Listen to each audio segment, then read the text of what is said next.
Hello, welcome to Dissident Canada. My name is Tyler, and today I'm going to finally get around to Bill C-8.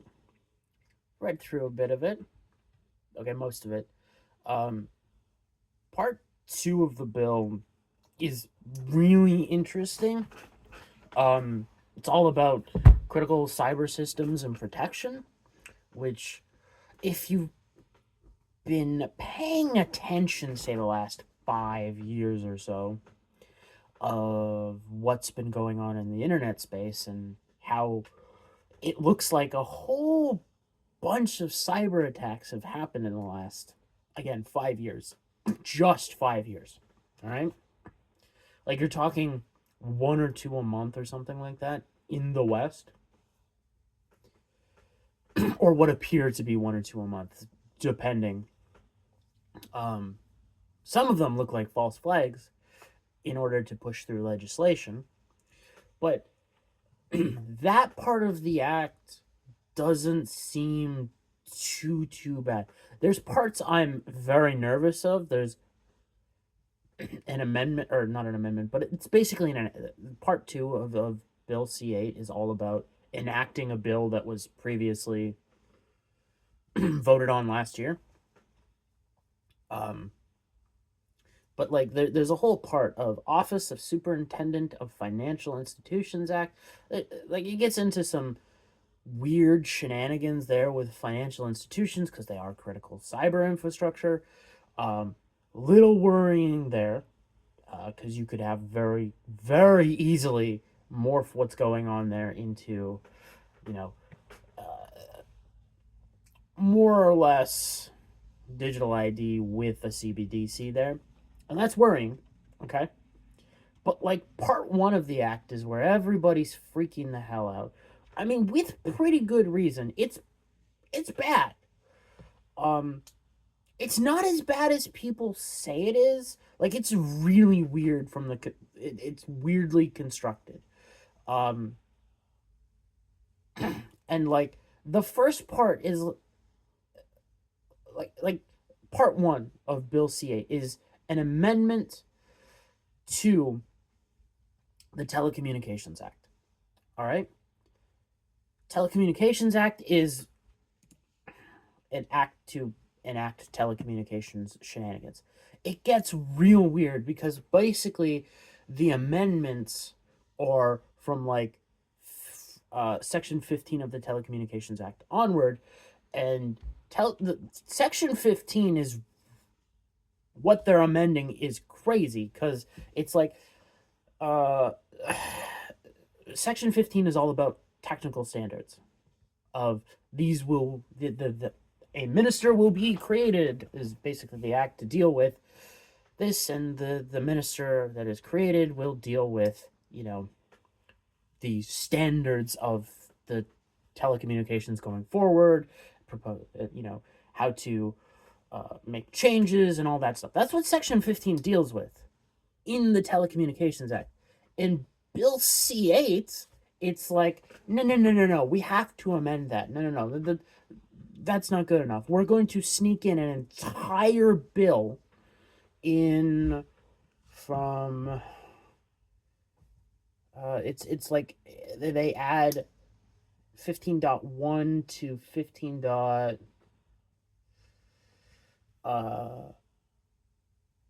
91. So a section that was 15.1, 15.2, 15.3, 15.4 in the Telecommunications Act is now revised into something that has 15.91 sections. So that's a lot of subsections. All right? Like 91 different subsections that are added. And then it revises a whole bunch of other sections as well. Part one goes on for a while. It adds a whole bunch of stuff to section 72. 9, section 72, section 3. It adds a whole crap ton of stuff. Like this is an entirely new bill being snuck in to an existing act, because this is the faster way to enact a law. which is crazy insane. Crazy insane. But what people are worried about is 15.1. If the governor and council believes on reasonable grounds that it is necessary to do so to secure the Canadian telecommunications system against any threat, including that of interference, manipulation, disruption, or degradation. That's quite vague. I read through this to look if that's ever defined in this. It's not, which is why people are probably scared. The governor and council may, by order, after consultation with persons of the governor and council considers appropriate, A. Prohibit a telecommunications service provider from using all products and services provided by a specified person in or in relation to its telecommunication network or telecommunications facility or any other part of the network or facility, or direct a telecommunications service provider to remove all products provided by a specific person from its telecommunications. It's basically saying it can ban you from communication services. It's like, we can prohibit you from the products, but we can also revoke them from you. And then, like, a little bit further down, it's like, hey, we're going to indemnify the government when and if they fuck up from ever having to pay you ever. It literally says no compensation. 15.8 is literally titled no compensation. No one is entitled to any compensation from His Majesty in right of Canada for any financial losses resulting from the making of an order under subsection 1. So even if they screw up, all right, and they illegally remove you from your telecommunication service and then ban you from the telecommunication service, no compensation whatsoever. So if it costs you, all right, like you had to pay to run the cables to your house, all right, like just to say that's an example, and it costs you $15,000, you ain't getting a chunk of change back. You ain't getting squat, which is really weird. But there is, like, there's no due process in here. It's basically, hey, the governor and council can talk to whoever they want and make these decisions. Like, there is a process. It's not rigorous. There is no legality in this law. It's just, hey, we're going to do this. Again, people are rightly freaking out over this part. The issue is, again, interference, manipulation, disruption, or degradation. Now, specifically, that deals with the telecommunications system itself, but that's not defined. Okay? What that means at all is extremely vague. I just want to quick see if there's any definitions on the telecommunications. If they define any of this, like I don't see on the table of contents anywhere where there would be definitions, which par for the course with Canadian law is, hey, we're just not going to give you any definitions, which is, I mean, interpretation might be broadcasting, Canadian carrier, telecommunications means the emission, transmission, or reception of intelligence by any wire, cable, radio, optical, or other electromagnetic system by any similar technical system. Okay, so that's what telecommunications means. Service means a service provided by means of telecommunications facilities includes the provision in whole or in part a telecommunications. Yeah. Okay, so the Telecommunications Act does give some definitions, but like the whole part is the interference, manipulation, disruption, or degradation. Now, 15.1 refers, again, to the telecommunications system itself, which, if we look at the definition, that is the transmission, reception, reception of intelligence. That's interesting too there. Of intelligence by any wire, cable, radio, optical, or electromagnetic system, or by any similar technical system. Huh. Huh. So, like, that would refer to, like, the hardline stuff. But we live in Canada where we can't trust the government. So, again, when it says interference or manipulation, disruption or degradation of the telecommunications system, like, that could be easily misinterpreted to quite literally mean, hey, you posted a mean tweet, like over in England. But we already have hate speech laws that deal with that, so I really don't think this has to do with that.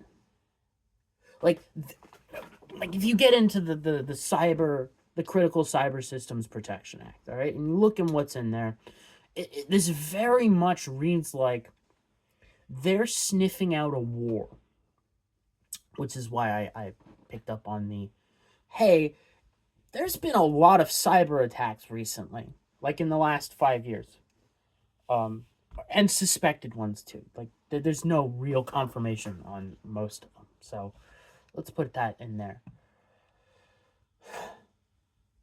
But like if you continue to read on, like, again, there's no, like, the governor general just talks to the ministers and just says, yeah, this guy's gone. Now, like, again, if this was for the monitoring of, like, say, X, there would probably be stuff in here about AI and the collection of data and stuff so that you could find people that are degrading or interfering with the system. But it's not there. And what's really weird, okay, from my perspective, okay, is if you scroll down, there's an entire part of this that has to deal with, specifically with 15.1 and 15.2. What's 15.2? Would be 15.2. Security of Canadian telecommunications. If there are reasonable grounds to believe that it is necessary to do so to secure the Canadian telecommunication system against any threat, including that of interference, manipulation, disruption, or degradation, the minister may, by order of consultation with the Minister of Public Safety and Emergency Preparedness, with the persons the minister considers appropriate, prohibit a service provider from providing any service to any specified person, including a telecommunications service provider, and direct a telecommunications service provider. Oh, it's a repeat, but for different reasons. Yeah, so I guess everybody's freaking out over 15.2, even though I think they only read 15.1, if they did read it. 15.2 is way more broad, because you're dealing with the Minister of Public Safety and Emergency Preparedness, and with other persons. And the first one is just with whoever the Governor General says. Governor and Council is the Governor General, just to repeat that. Yeah, but it's real weird that I think, is it the first one?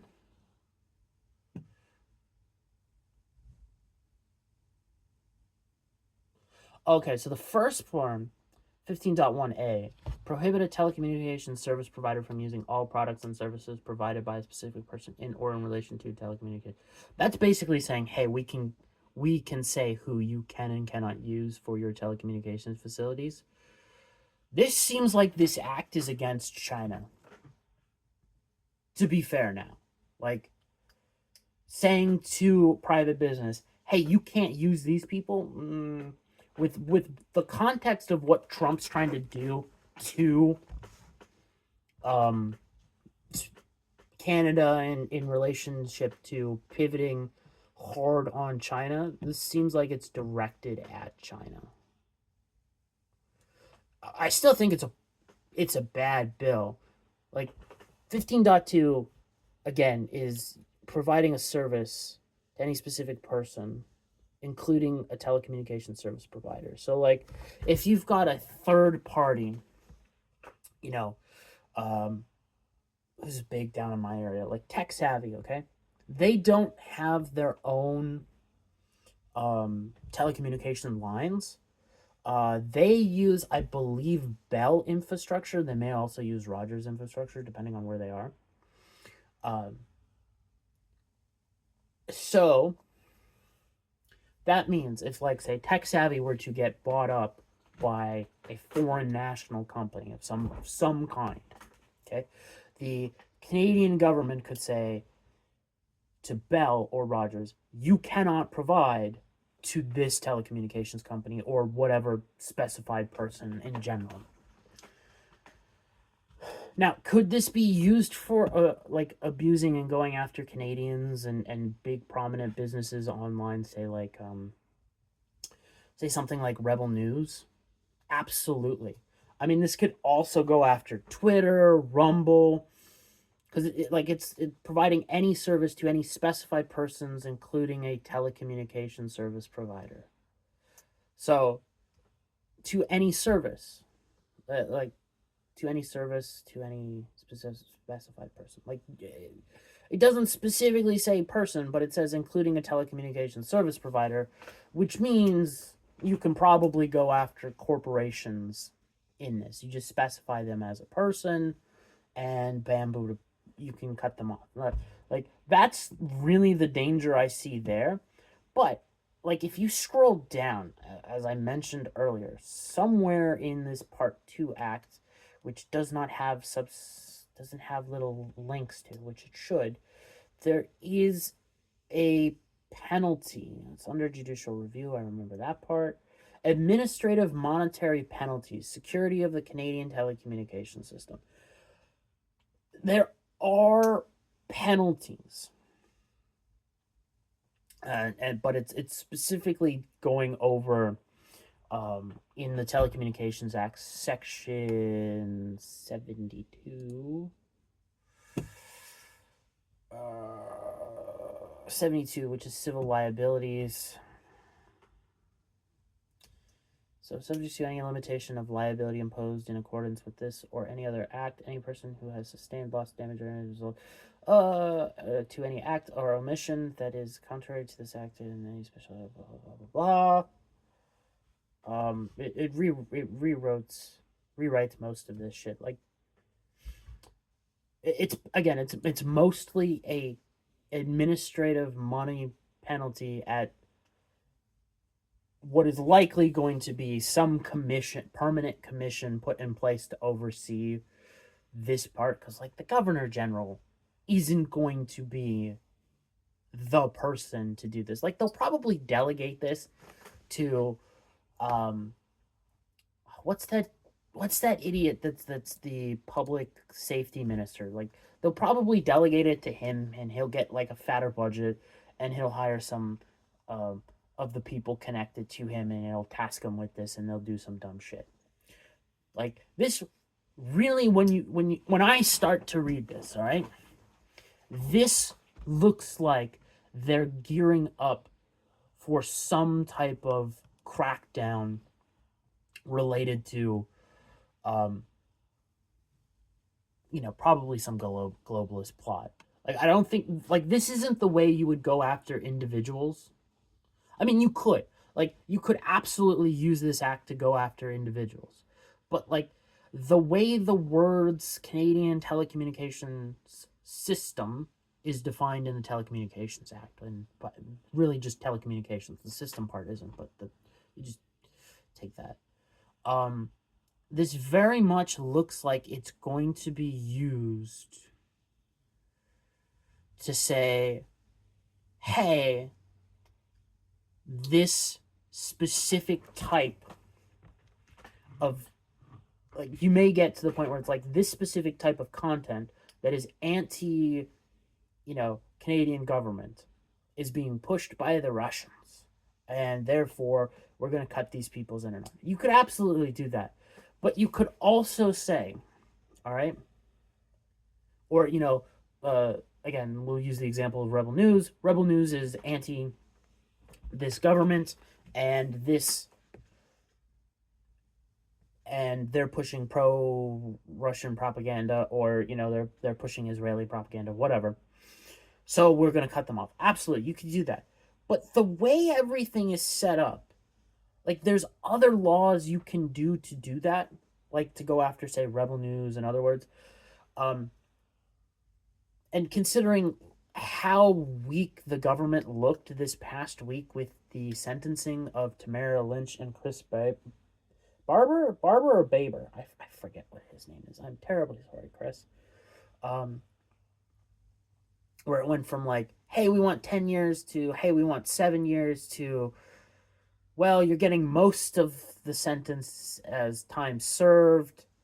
You're doing like a year and a bit of home arrest, um, and then like community service and all these other restrictions and stuff on them. Like, don't get me wrong, it's terrible, but like from what they were facing to what they got is like the biggest slap on the wrist possible.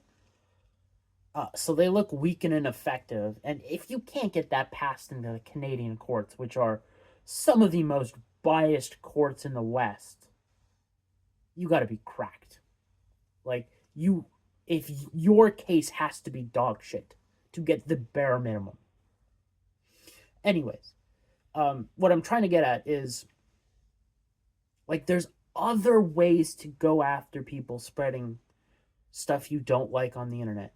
And everything in here refers to the physical communication systems, which, with what just recently came out in the United States, specifically New York City, where the Chinese created their own network that was interfering with the American telecommunication network and was an attack vector, and apparently was being used to attack like prominent right wing people. One of them was, I believe, Tim Pool. He came out and said something about that. So it's really interesting that you have the timing of that. Now, obviously, this bill was presented in June of this year. So, like, that was when the first reading was. So, like, that really doesn't have a bearing. But that was already, that network was already known about and set up. So, they just finally took down. So, this really does look like something is coming down the pipeline in which they want to crack the ever living down. Like, you could, in theory, use this to bifurcate the internet. Something very much like the oh god, what is it? The Chinese Great Firewall, the Great Firewall of China, something like that. It's really interesting, and it is a crazy bill because this is an entire new bill being snuck in to a pre-existing bill just so they can ram it forward, which shows you that they think there's an immediacy and they kind of need to sneak it through because like they're gone through 2 readings of this thing, right? First reading, yeah. Second reading was on October 3rd. There's consideration and committee. That's what's up, I think, this week, maybe next week, something like that. It still has to go through the Senate. There's a report stage. There's a third reading. Then there's, the first, second, and third readings in the Senate. So there's still a lot of time in the House. Like, I don't even think any of this stuff has been scheduled yet. Let me just check. I'm looking at the one meeting that it has to go. Oh, is that today? Huh. It's literally, as I record this, the Standing Committee on Public Safety and National Security is happening. It's a really short meeting, by the way, for government. Like, it's about an hour. It's a little bit longer than an hour, which is weird. or was scheduled to be. Recent business and studies reports go. Yeah, Bill C-8 is like at the top of the list.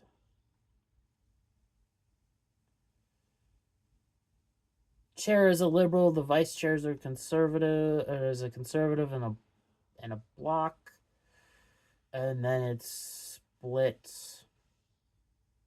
The other members are 4 liberals and 3 conservatives. Interesting. So it's definitely something to watch out for, this bill. Like, it is kind of crazy, but if the wording and it was its own and it was separated into 2 bills, I would understand the want to deal with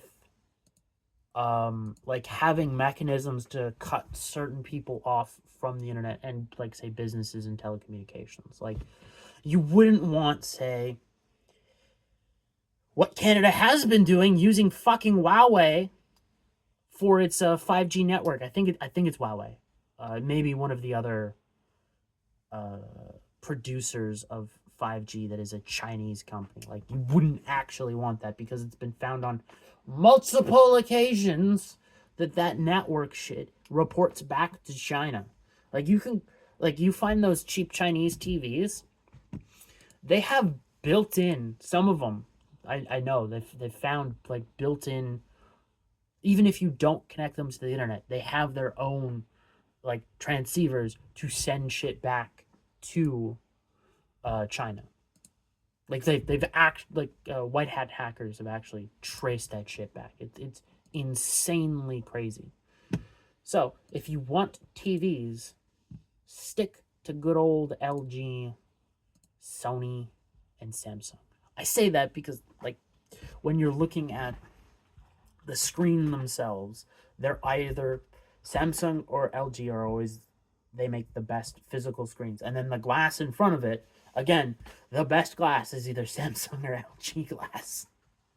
And for the longest time, like, Samsung and LG would buy each other's screens and each other's glass, and you'd have, like, hey, this Samsung TV has a Samsung screen but LG glass, and it looks phenomenal. And, like, Sony just chooses from whoever is making the best shit at the moment. They're like, we got to deal with LG. We'll buy their screens, but, like, Samsung's glass pretty good. We'll do that. Like, they do the same thing. But, like, I think right now the best TV you can buy is, what, a Sony Bravia A something or whatever. That high end stuff. I mean, consumer. Like, once you get into, like, hey, I'm going to buy, like, 100-inch TV or whatever, to me that's no longer, sure, that's rich people shit, and technically that's consumer, but, like, that's such a halo product to consider that, like, the best TV is kind of weird. It's like those people who go out there and buy graphics cards and then mod the ever living hell out of them, where they I swear someone took the VRAM off of, like, a 5090 and replaced it with the new stuff that came out that's faster in, like, every way, has higher bandwidth. Just swap that stuff on there, and it went from, like, 20 something gigs to, like, 40 something or something like that of RAM, and it was just, like, it just destroyed. And it's like, technically that is the fastest graphics card on the that is available, because this one guy made it. But, like, it's a one of one thing. Is it really? It's not really available. Like, there's a dude that sells it, and you like, if you go to China, specifically, I think it's Hong Kong, Gamers Nexus did a documentary on the GPU smuggling that goes on. Like, you can order custom shit like that. To me, that's insane. I would absolutely do that if that was available in my area. Like, if there was a dude here who had a business of, like, hey, you want a graphics card and you want more RAM, faster RAM, and, like, more better VRM, I'm all in on that. No warranty does not bother me. I want shit like that because that's crazy. Crazy fun. Anyways, I have gotten off topic. That's the video for today. There will be lots of shenanigans most likely happening this weekend because apparently there was a deal reached between the IDF, the Israeli government, Netanyahu, and Hamas. I don't see it lasting. And if it does last, it's really just so that the Israelis can then focus on Iran, because I really starting to worry, because it looks like the Americans are once again moving stuff into that neck of the woods, which is oh so great for the rest of us. Trump gonna bluff himself into another war. I don't. Yeah. So, anyways, have a good weekend. See you on Monday with something. I have no idea yet. Till then, have a